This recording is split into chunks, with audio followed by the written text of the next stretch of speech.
पहले आप ये जान लीजिए कि ये हाइड्रोजन ट्रेन एक तरह का इलेक्ट्रिक ट्रेन ही है जो अपनी बिजली खुद बनाती है।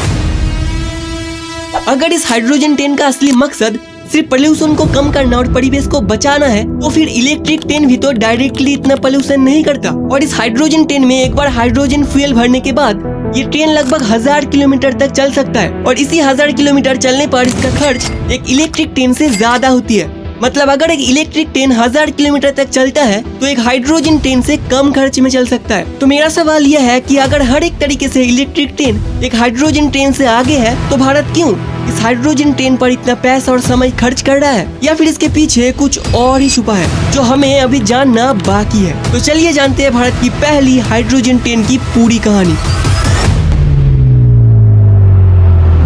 एक समय था जब भारत के रेलवे पर स्टीम इंजन से चलने वाली ट्रेनों का राज चलता था। इसके बाद डीजल ट्रेनों का दौर शुरू हुआ। फिर 1990 दशक के बाद तेजी से आगे बढ़ने लगा मॉडर्न इलेक्ट्रिक ट्रेन और एडवांस रेलवे टेक्नोलॉजी का युग। इलेक्ट्रिक से चलने वाली इन ट्रेनों ने न सिर्फ रफ्तार बढ़ाई बल्कि कई मामलों में प्रदूषण को भी कम कर दिया। लेकिन जैसे जैसे टेक्नोलॉजी आगे बढ़ता गया उसके साथ कदम पे कदम मिलाकर भारत ने अपनी रेलवे क्षेत्र में एक नया अध्याय का शुरुआत कर दिया। 17 जुलाई 2026 को हरियाणा के जिंद रेलवे स्टेशन से भारत के प्रधानमंत्री ने भारत की पहली हाइड्रोजन फ्यूल ट्रेन का शुभारंभ किया।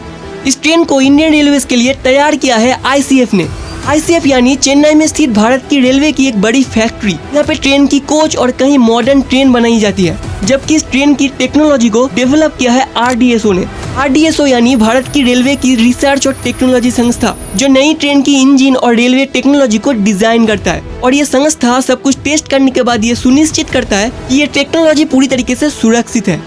इस ट्रेन की स्पीड कितनी है, इस ट्रेन के लिए आगे भारत को कौन सी बड़ी बड़ी चुनौतियों का सामना करना पड़ेगा और इस ट्रेन से भारत को क्या क्या फायदा होगा, ये सब कुछ जानेंगे। लेकिन सबसे पहले ये समझ लेते हैं कि ये ट्रेन आखिर चलता कैसे है। देखिए, नाम से ही समझ में आता है कि इस ट्रेन का कनेक्शन हाइड्रोजन से है। एक डीजल ट्रेन में डीजल को इंजन के अंदर जलाया जाता है जिससे हीट और प्रेशर क्रिएट होता है जो इंजन को यानी ट्रेन को चलाता है। तो क्या इस हाइड्रोजन ट्रेन में भी हाइड्रोजन को ट्रेन के इंजन के अंदर जलाया जाता है जिससे ये ट्रेन चलता है? तो ऐसा बिल्कुल नहीं।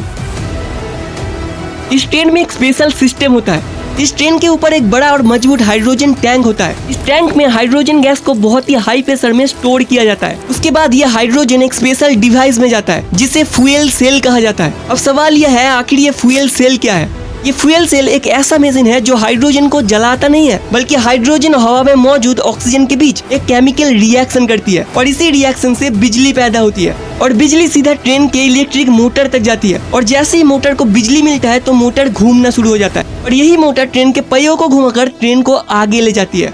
लेकिन कहानी सिर्फ इतना ही नहीं, इस ट्रेन में कुछ पावरफुल बैटरीज भी होती है। तो जब ट्रेन चलना शुरू करता है और अपनी स्पीड बढ़ाती है तो यही बैटरीज फ्यूल सेल के साथ मिलकर एक्स्ट्रा पावर देती है। और जब ट्रेन ब्रेक लगाती है तो जो एनर्जी आमतौर पर बर्बाद हो जाने वाली होती है उस एनर्जी को ये बैटरी स्टोर कर लेता है। इसी टेक्नोलॉजी को रीजेनरेटिव ब्रेकिंग सिस्टम कहा जाता है। ये ट्रेन दुनिया की सबसे बड़ी हाइड्रोजन ट्रेन में से एक है। इसमें कुल 10 कोच है जिसमें 8 पैसेंजर कोच है और ये ट्रेन एक साथ लगभग 2600 लोगों को ले जा सकती है। अगर इस ट्रेन की सेफ्टी की बात करें तो कई एडवांस लेवल की सेफ्टी सिस्टम भी दी गई है जिसमें hydrogen leak detection, emergency shutdown, fire safety system, high pressure tank, real time monitor जैसी कई मॉडर्न टेक्नोलॉजी का यूज किया गया है जिससे ये ट्रेन स्मूथली और सेफली चल सके।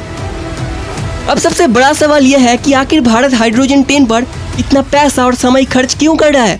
इससे देश को आखिर क्या क्या फायदा हो सकता है? तो देखिए, इसका एक नहीं बल्कि कई बड़े बड़े फायदे हैं। आज भी भारत के कई रूटों पर डीजल ट्रेन चलती है। डीजल जलने से कार्बन डाइऑक्साइड बहुत ही हानिकारक गैस हवा में मिल जाता है जिससे एयर पोल्यूशन और ग्लोबल वार्मिंग दोनों बढ़ती है। लेकिन हाइड्रोजन ट्रेन में डीजल की तरह काला धुआं नहीं निकलता। फ्यूल सेल में होने वाले केमिकल रिएक्शन के बाद ज्यादातर सिर्फ वाटर वेपर और हीट ही निकलता है, मतलब साफ हवा, कम पोल्यूशन और बेहतर परिवेश। दूसरा फायदा यह है कि विदेश से फ्यूल मंगवाने पर निर्भरता कम हो सकता है। अगर भारत बड़े स्तर पर ग्रीन हाइड्रोजन बनाना शुरू कर देता है तो भविष्य में डीजल और अन्य ईंधन का इंपोर्ट में खर्च कम किया जा सकता है। हाइड्रोजन ट्रेन के लिए सिर्फ ट्रेन बनाना ही जरूरी नहीं बल्कि इसके लिए पूरी सिस्टम की जरूरत होती है। जैसे ही हाइड्रोजन बनाने के लिए factory, storage system, fuel cell, technology maintenance बनने लगेगा तो इसके लिए भारत में कई बड़े बड़े इंडस्ट्री आएंगे, जिससे लाखों रोजगार की अवसर बनेगी। और अंत में फ्यूचर का ग्रीन ट्रांसपोर्ट। आज पूरी दुनिया ग्रीन एनर्जी की तरफ बढ़ रहा है और अगर भारत इस टेक्नोलॉजी पर जोर देता है तो आने वाले समय में हमारा रेलवे सिस्टम और भी साफ, मॉडर्न, एफिशिएंट और दुनिया में सबसे मजबूत पहचान बना सकता है। इसीलिए हाइड्रोजन ट्रेन सिर्फ एक ट्रेन नहीं बल्कि भारत के ग्रीन और सस्टेनेबल फ्यूचर की तरफ एक बड़ा कदम भी है। और जहां एक तरफ हाइड्रोजन ट्रेन भारत के भविष्य को बदलने की क्षमता रखती है, वहीं दूसरी तरफ इसे सफल बनाने के लिए भारत को कई मुश्किल चुनौतियों का सामना करना पड़ेगा।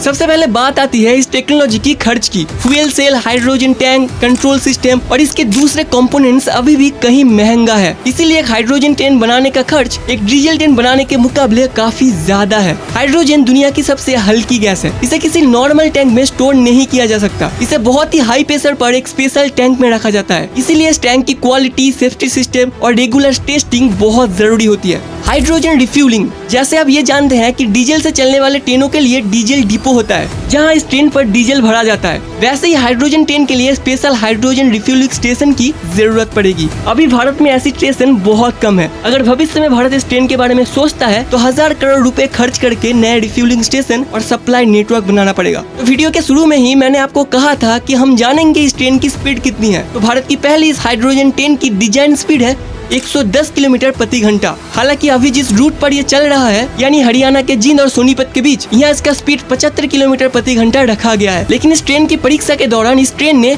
120 किलोमीटर प्रति घंटे की स्पीड दर्ज की थी। और अब इस ट्रेन के बारे में आपको कुछ भी पूछना है तो आप कॉमेंट में पूछ सकते हैं। वैसे ये वीडियो अच्छा लगा तो वीडियो को लाइक कीजिए और चैनल में नए हैं तो चैनल को सब्सक्राइब भी कर लीजिए। मिलते हैं अगली वीडियो में।